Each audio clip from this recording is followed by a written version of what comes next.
ఎవరు నువ్వు? హిందువా ముస్లింవా? మీరు హిందువులైతే నన్ను ముస్లిం అనుకుని చంపండి. మీరు ముస్లింలైతే నేను హిందువునని నరికి పారేయండి.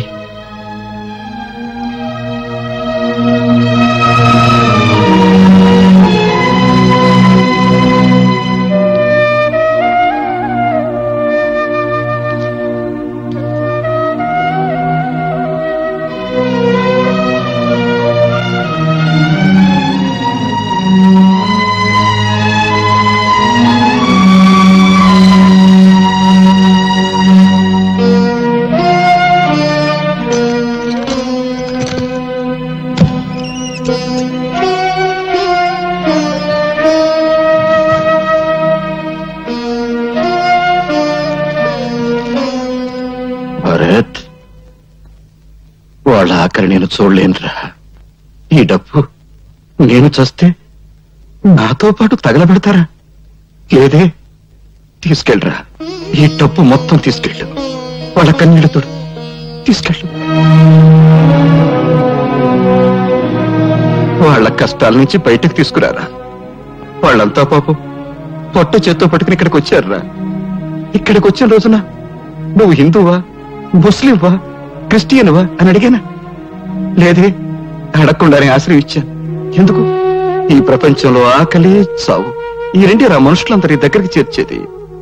స్వార్థం, డబ్బు ఈ రెండేరా మానవత్వాన్ని చంపేసేది. మానవత్వాన్ని చంపేసే డబ్బు నాకెందుకురా? 10 మందికి ఉపయోగపడితే చాలురా.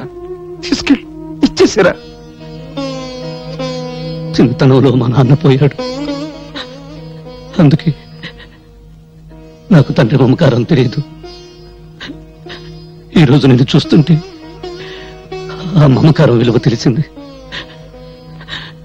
నువ్వు పిసినారితనంతో కూడబెట్టిన నీ సొమ్మును చూశాను, కానీ నువ్వు దాచుకున్న మంచి మనసును చూడలేకపోయాను.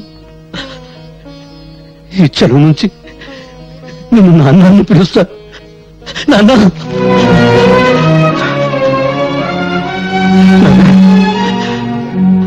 ఏమన్నావురా? నన్నేమన్నా?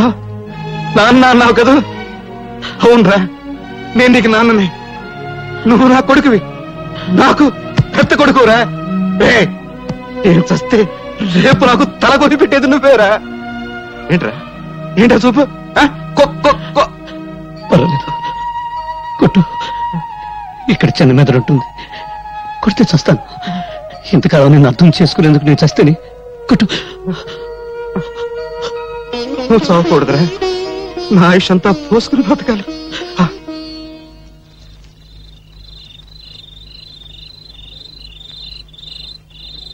ఏమిటి అందరూ ఎందుకు ఇలా మౌనంగా కూర్చున్నారు? మాట్లాడండి, మిమ్మల్ని మాట్లాడండి. నాయకులు పుట్టించిన మతాల మారణ హోమంలో మిగిలిన బూడిద కుప్పలు మాట్లాడలేవు. బ్రతికున్న నేరానికి కనీసం మీరన్నా మాట్లాడండి. చచ్చిన వాళ్ల కోసం బ్రతికున్నంత కాలం ఇలాగే ఏడుస్తూ కూర్చుంటారా? కన్నీళ్లను నిప్పురవ్వలు చేసి అన్యాయాలను ఎదుర్కొంటారా? చెప్పండి. మందిరంలో భజన చేసి మసీదులో ప్రార్థన చేస్తే ఏం ప్రయోజనం లేదు. ఈ రాజకీయ గుండాల కాళ్లు, చేతులు, తలలు నరికి మసీదులకు, దేవాలయాలకు తోరణాలు కట్టాలి. మనుషుల్ని మతాల పేరుతో వేరు చేసి రెచ్చగొట్టి ఒకరి తలను ఒకరు నరుక్కునే ఆటవిక నాగరికత సృష్టించిన నీచుల నెత్తులతో నరమేఘం. ఆపు నీ సోది. నిజం నీకు తెలుసా? తెలుసా? తెలియకుండా ఎందుకు నోటుకు వచ్చేట్టు వాగుతావు? రా, ఇలా రా. అడుగు, అడుగు. వీళ్ళని నా బిడ్డలను అడుగు. ఎవరు ఎవరు వాళ్ళమ్మ నిన్ను నా అన్యాయంగా నరికి చంపారో చెప్తారు. చెప్పండి రా, చెప్పండి. ఎవరు మీ అమ్మని అన్యాయంగా నరికి చంపారో చెప్పండి రా. వినపడిందా? వినపడిందా? హిందువులు హిందువులు చంపారు.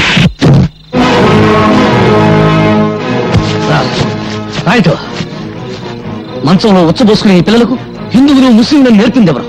కనీసం వీళ్ళ పేర్లైనా వీళ్ళు సరిగ్గా చెప్పగలరా? లాగులు, గుండీలు కూడా పెట్టుకోవడం చేతగాని పిల్లలకు వీళ్ళ తల్లి నరికింది ఏ మతం వాళ్ళని చెప్పింది ఎవరు? చెప్పు ఇస్మాయిల్. రైట్. ఇతను ఎవరు? రహీం. రహీం ఎవరు? ముస్లిం. 40 సంవత్సరాల నుంచి శ్రీరామనవమి చేస్తున్న ముస్లిం. అవునా? ఈయనెవరు? భారతమ్మ. నీ పెళ్ళానికి పాలు రాకపోతే నీ పిల్లలకు పాలిచ్చిన భారతమ్మ. తల్లి పాలకి మతం లేకపోతే ఆ పాలు తాగిన నీ పిల్లలకు నీకు మతం గురించి మాట్లాడే హక్కు ఎవరిచ్చారు? రైట్.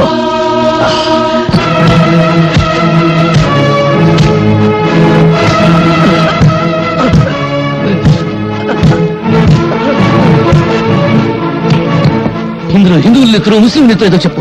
ఏది హిందువుల నెత్తురు, ఏది ముస్లిం నెత్తురు? రుచి చెప్తావా? చూడు, వాసన పీల్చి చెప్తావా? పీల్చు.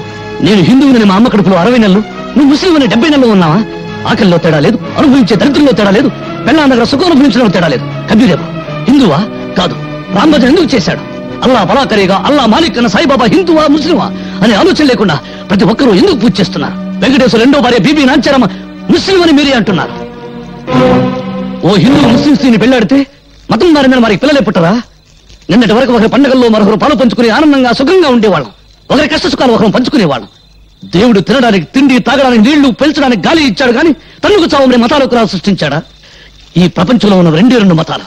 ఒకటి బ్రతుకున్న వాళ్ళ మతం, 2 చచ్చిన వాళ్ళ మతం. ఏ మతం చెప్పింది మరో మతాన్ని చంపమని? ఏ మత ప్రవక్త చెప్పాడు మరో మతాన్ని నాశనం చేయమని? అదే నిజమైతే మందిరాలు, మసీదులు ప్రార్థన చేసే స్థలాలు కావు, దేవుణ్ణి పూడ్చిపెట్టిన స్థలాలు. భయ్యా, నన్ను క్షమించు భయ్యా.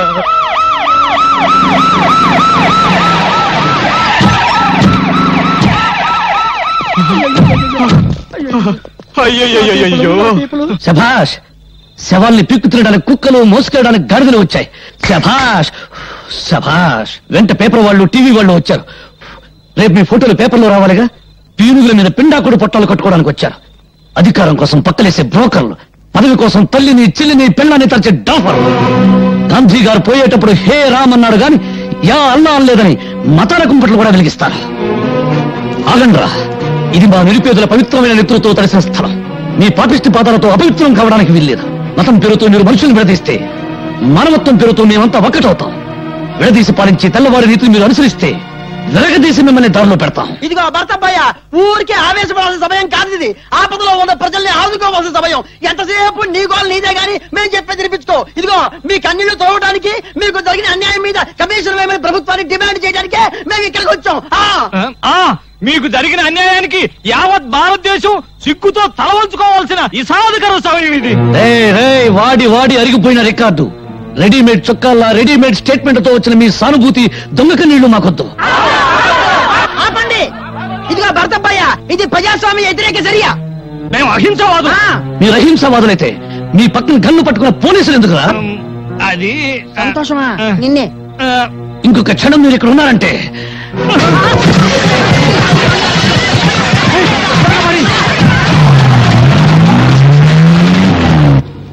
వెరైటీస్ గన్ల కోసం మంత్రి సంతోషం సృష్టించిన మత కల్లోలాలు. వామ్మో, రాజకీయ గూండా ఖాళీ హస్తం.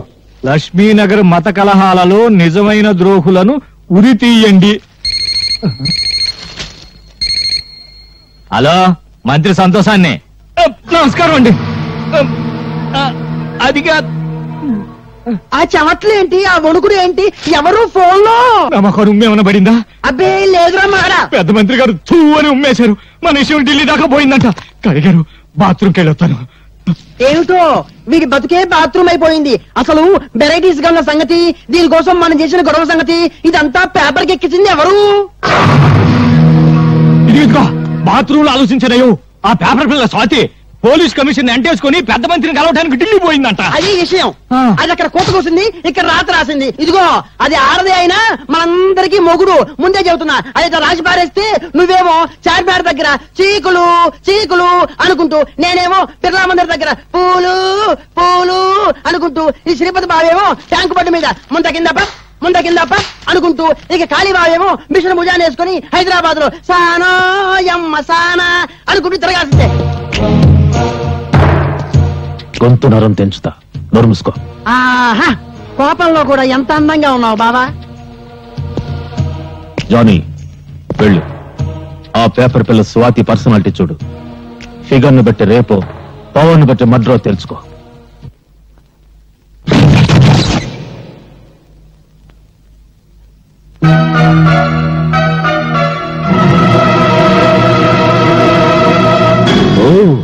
ఎవరో అనుకున్నా, నువ్వా? సిగ్గుతో చావకుండా బాడీని ఇంకా డెవలప్ చేసావే. అప్పుడెలా ఉన్నావో ఇప్పుడు అలాగే ఉన్నావు. కస్సుగా వస్తావా? లేచిపోదాం. ఏంటి బజార్ దానికంటే నీదే పెద్ద లెవలా? వాగుడు ఎక్కువైతే 4 కత్తిరిస్తా. నువ్వెవర్రా? దీని బాడీకి పర్మనెంట్ కస్టమర్వా టెంపరీ కస్టమర్వా?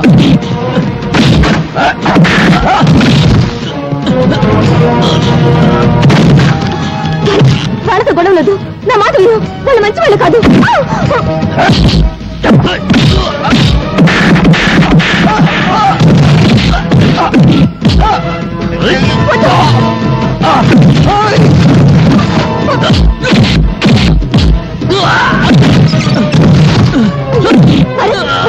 వాళ్ళు వదిలేయి.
ఎవడు వాడు? పరిచయం ఉన్న వాళ్ళ నీ గురించి చెత్తగా వాగాడు. వాడికి ఇంతవరకే తెలుసా? చెప్పు.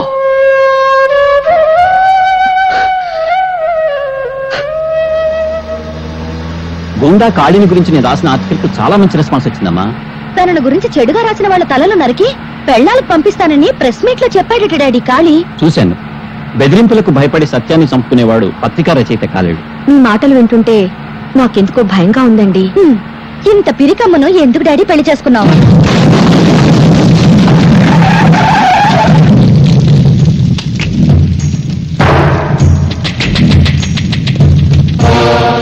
ఆగండి. ఏరా, నరికిన తలలతో ఆడుకునేవాణ్ణి నీ రాతలకు భయపడతానా? నా పరువు పేపర్లో నువ్వు తీసావు, నీ పరువు పబ్లిక్ లో నేను తీస్తాను.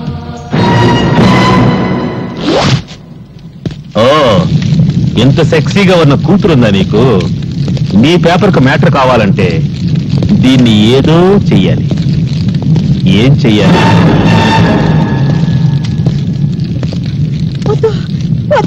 నా బిడ్డనే చెయ్యొద్దు, నా బిడ్డనే చెయ్యొద్దు.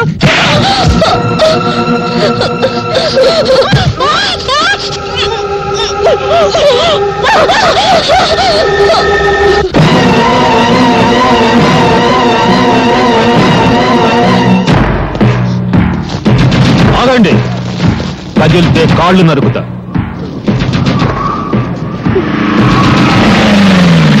ఏంట్రా మీరు చూసేది ఇక్కడ? వదలబండి. నమస్తే సార్, మీరా? సమయానికి వచ్చావు. మీరంతా ఒక్కొక్కళ్ళు వచ్చి దీన్ని కసి తీరా ముద్దు పెట్టుకోవాలి. తప్పుకున్నా తప్పించుకున్నా మీ తల తెగిపోతుంది. ఎస్ఐ, ఒక్కొక్కళ్ళని పంపించు.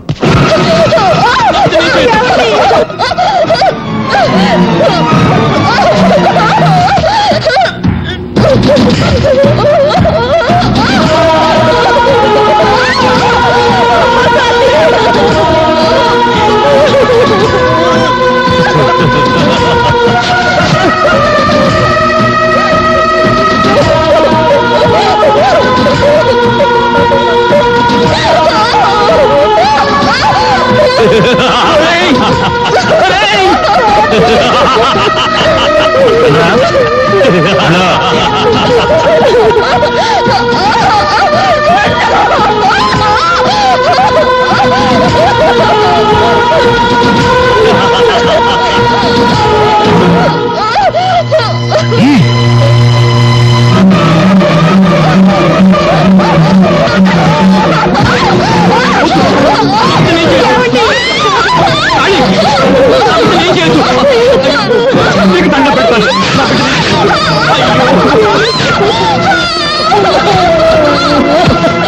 బట్టలు లేకుండా నీ కూతుర్ని చూసి ఎన్నాళ్ళైందో చూసుకో.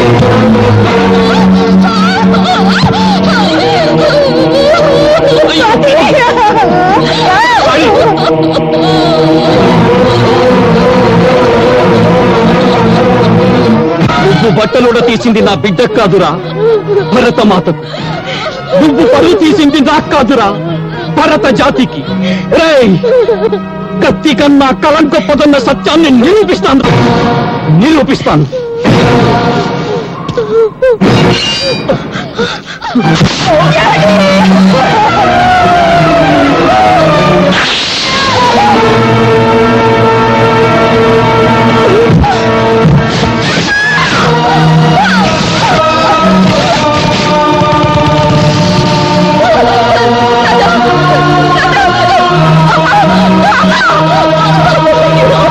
నేను 1 టౌన్ ఎస్ఐని మాట్లాడుతున్నాను.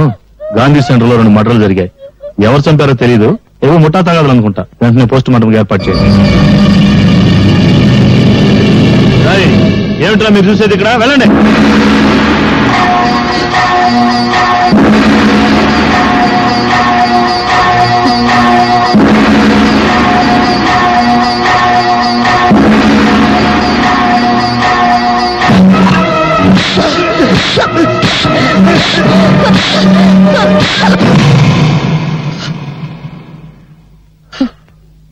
చీకటిని దీపంతో చంపేస్తాం, పాపాన్ని ఎలా చంపగలం?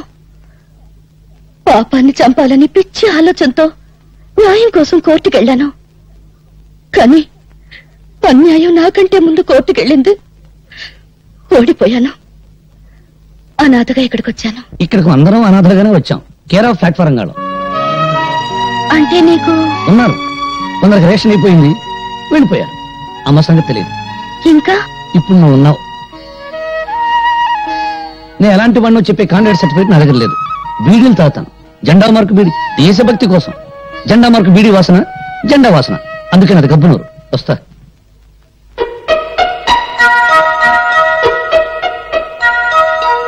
ఇప్పుడు నువ్వు ఉన్నావు. ఇప్పుడు నువ్వు ఉన్నావు. ఇప్పుడు నువ్వు ఉన్నావు. ఇప్పుడు నువ్వు ఉన్నావు. ఇప్పుడు నువ్వు ఉన్నావు. ఇప్పుడు నువ్వు ఉన్నావు. తొందరగా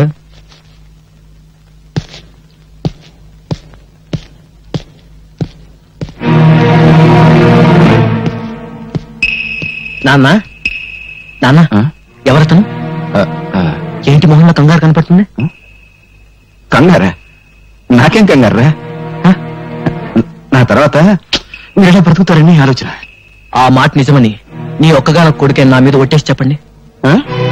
ఒక్కగానొక్క కొడుక? ఎవడ్రా? ఎవడ్రా మాట అన్నది? నాకు ఒక్కడే ఎవడ్రా? ఇద్దరు కొడుకులరా? నువ్వు చిన్నాడివి, ఆ భరత్ గారు పెద్దడు. అంతే. గాలికి దొరికిన నన్ను పెద్ద కొడుకు అన్నావు. చెప్పాల్సిన నిజాన్ని మాత్రం గాలికి వదిలేస్తున్నావు. నిజం చెప్పు. నీ పెద్ద కొడుకు మీద ఒట్టేసి నిజం చెప్పు. నిజం. అది చాలా భయంకరమైందిరా. తెలుసుకునేటంత వరకు మనసును చంపిస్తుంది, తెలిసిన తర్వాత మనిషిని చంపిస్తుంది. ఆ రెండింటిలో ఏది ప్రమాదం? నాకు తెలిసింది నీకు ప్రమాదం, నీకు తెలిస్తే నాకు ప్రమాదం. నిన్నేదో భయం కప్పేసింది. ఏం జరిగిందో నిజం చెప్పు. రే భరత్, ఈ ప్రపంచంలో మనిషిని రాక్షసులుగా మార్చేవి రెండేరా. ఒకటి డబ్బు, 2 అధికారం. వీడేమో ఆ శ్రీపతి కూతుర్ని ప్రేమించాడు, దాన్ని మేము వ్యాపారంగా మార్చుకున్నాం. రే, ఆ శ్రీపతి పెద్ద ఆటగాడ్రా. వాడు ఆడే ఆటలో రేపు నా లక్ష్మీనగర్ కాలనీ అయిపోవచ్చు, లేదా నా జీవితం అయిపోవచ్చు. మేముండగా ఏడిపోదు నాన్న. ఆ వచ్చింది ఎవరు చెప్పు. వద్దురా, ఆవేశం వద్దు. మనం బలహీనలు, బానిసలు, ఓడిపోతాం. అందుకని తల ముంచుకుని భయపడాలా? వాళ్ళ పేర్లు అడ్రస్ చెప్పు. చెప్పు. చెప్పు నాన్న. చెప్తాను. నాకు కొంచెం తల పట్టేసింది, కొంచెం టీ తెప్పించు.